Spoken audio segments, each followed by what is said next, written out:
जिधर आज पाकिस्तान पहुंच गया है, कोई आसान रास्ता नहीं है इसको इस मुश्किल से निकालने का। अब सारे मुश्किल फैसले हैं, लेकिन मुश्किल फैसले वो कर सकता है जिसके पास पब्लिक मैंडेट हो, जो इलेक्शन से पब्लिक की वोट के जरिए आया हो, जिसको पब्लिक जिस पे एतमाद करे, वो बड़े बड़े फैसले करेगा। वो इस मुल्क को जब तक एक वो जमात जो गवर्नमेंट में आएगी पब्लिक के मैंडेट से, पब्लिक की वोट से, वो पहला कदम होगा। क्योंकि जब एक 5 साल के लिए हुकूमत आएगी तो लोगों को, बिजनेस कम्युनिटी को एतमाद होगा कि पॉलिटिकल स्टेबिलिटी आ गई है। उसके बाद अगला स्टेप होगा। और मैं आज आपको बताऊं कि हमारा मसला क्या है। हमारा 2 मसले हैं। हम जितने भी पैसे टैक्स से इकट्ठे करते हैं वो काफी नहीं है, हमारे खर्चे बहुत ज्यादा हैं। हमें कर्जों के ऊपर किस्तें देनी पड़ती हैं, वो बढ़ती जा रही हैं। तो हमारे पास इतना पैसा ही नहीं है और हम शुरू ही करते हैं, हम शुरू ही होते हैं खसारे से और हमें कर्जे पे मुल्क चलाना पड़ता है। ये पहला मसला है। दूसरा मसला है कि जो डॉलर्स मुल्क में आते हैं उससे बहुत ज्यादा डॉलर्स मुल्क से बाहर जाते हैं।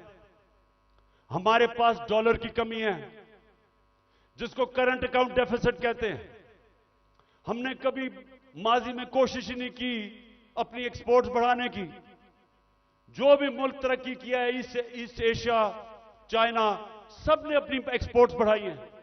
एक्सपोर्ट्स बढ़ाती है तो डॉलर आते हैं। हमने कभी कोशिश ही नहीं की। हमारी इंपोर्ट्स बहुत ज्यादा हैं। तो अब मैं आपको बताऊं कि ये 2 हमारे खसारे हैं। एक की वजह से रुपए पे प्रेशर पड़ता है, रुपया गिर जाता है। रुपया गिरता है, महंगाई होती है, गुर्बत होती है। और दूसरी वजह से कि हम सारा वक्त, क्योंकि हम टैक्स ही कितना नहीं इकट्ठा करते, सारा वक्त हमें मसला पड़ा रहता है। हम बैंकों से और पैसे लेते हैं, उसके ऊपर सूद होता है, तो हम इधर फंसे हुए हैं।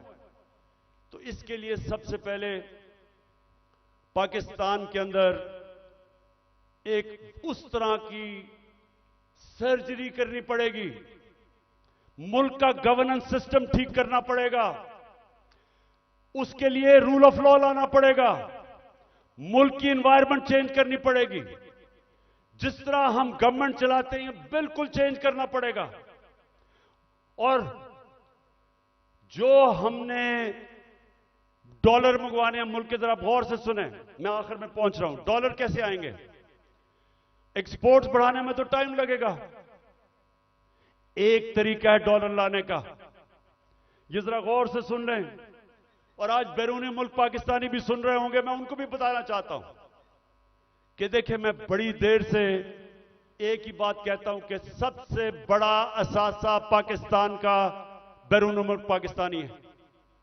उनके पास जो डॉलर्स पड़े हुए हैं, अगर हम अपना गवर्नेंस सिस्टम ठीक कर लें, हम अपना रूल ऑफ लॉ ठीक कर दें, हम इस मुल्क के अंदर एतमाद अपने सिस्टम में ले आए कि अगर वो अपना सरमायाकारी करते हैं पाकिस्तान में, तो हमारा जो अदलिया का निजाम है, जो हमारा गवर्नेंस सिस्टम है, वो उनके सरमाए की हिफाजत करेगा।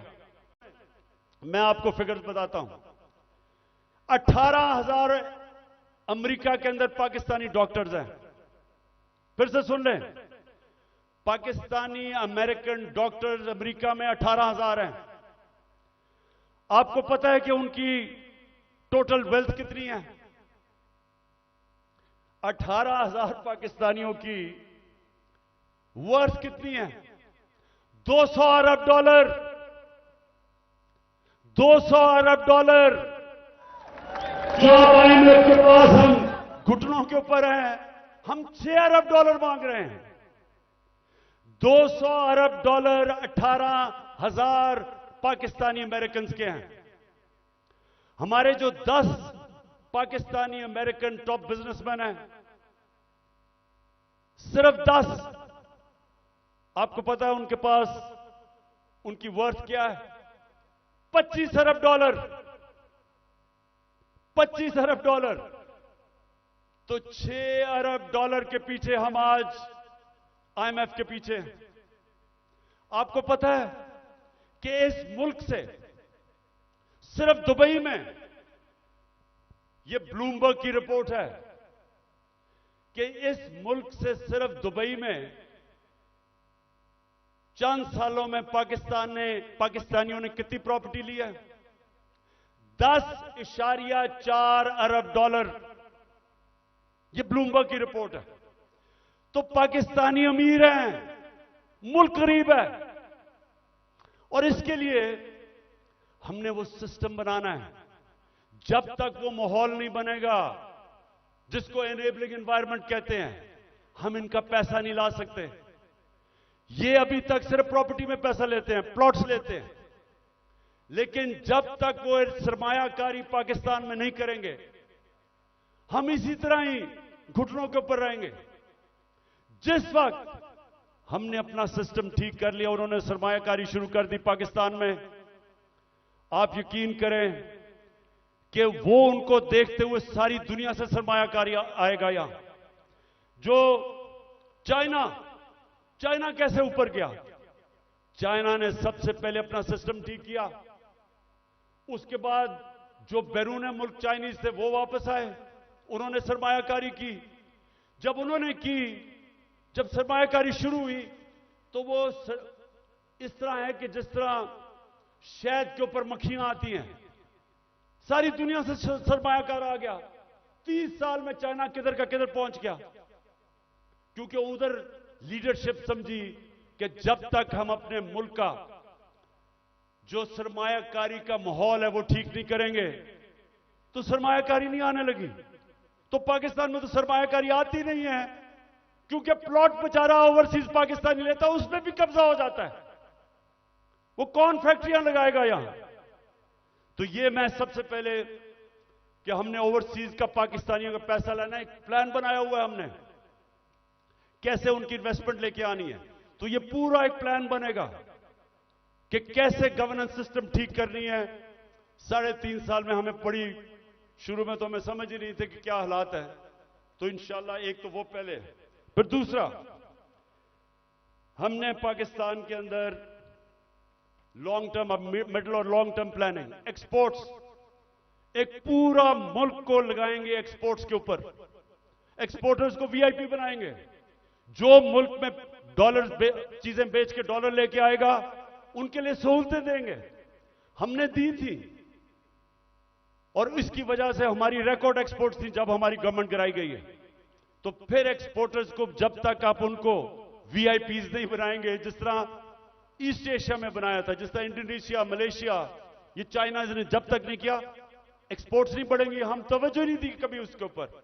फिर आईटी, हिंदुस्तान की 140 अरब डॉलर की आईटी एक्सपोर्ट्स है, हमने कभी तवज्जो ही नहीं दी। हमने जब दी थी तो 2 सालों में 70% हमारी आईटी की एक्सपोर्ट बढ़ गई थी। उनको हमने उठाना है, क्योंकि फ्यूचर टेक्नोलॉजी का है। तीसरी चीज, टूरिज्म। पाकिस्तान के पास कभी हमने तवज्जो नहीं दी। ये मुल्क, और हमारी बदकिस्मती के 2 साल कोविड हो गया, कोरोना हो गया, उसके बाद टूरिज्म खत्म हो गई। तो इंशाल्लाह पूरा मेरा प्लान है कि इस बार इंशाल्लाह अल्लाह ने मौका दिया, कैसे टूरिज्म उठाएंगे। उसके अलावा हमने कभी तवज्जो ही नहीं दी मदनियात पे, मिनरल्स पे। वो इसलिए क्योंकि वो सूबाई सब्जेक्ट बन गया है, सूबों के पास कैपेसिटी नहीं है।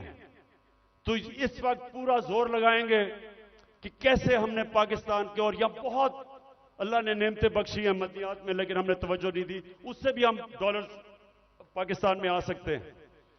फिर इंडस्ट्री को, और खास तौर पे स्मॉल मीडियम इंडस्ट्री, ये हमने शुरू की थी, और मुझे फख्र है कि हमारी 17 साल के बाद सबसे ज्यादा इंडस्ट्री बढ़ रही थी, जो आज फिर बंद हो गई है। तो वो उसके ऊपर, और स्मॉल और मीडियम जो छोटा इंडस्ट्री है उसके ऊपर हमने पूरा प्लान बनाया हुआ है। फिर अपनी ज़राअत की हमने सिर्फ प्रोडक्टिविटी बढ़ानी है। चाइना के साथ हमने बात कर ली थी कि कैसे हम पैदावार बढ़ा सकते हैं, और उन्होंने आना था, और बदकिस्मती फिर कोरोना की वजह से 2 साल चाइना बंद हो गया। तो उसका पूरा प्लान बना हुआ है।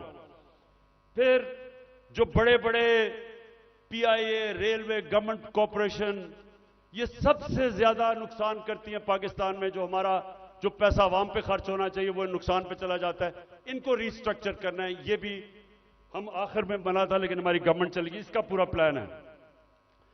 और फिर कैसे हमने अपना टैक्स कलेक्शन बढ़ाना है, अब ये जरा सुन लें। इस वक्त 22 करोड़ पाकिस्तानियों में सिर्फ 25 लाख टैक्स देने वाले हैं। 22 करोड़ पाकिस्तानियों में 25 लाख टैक्स देने वाले हैं।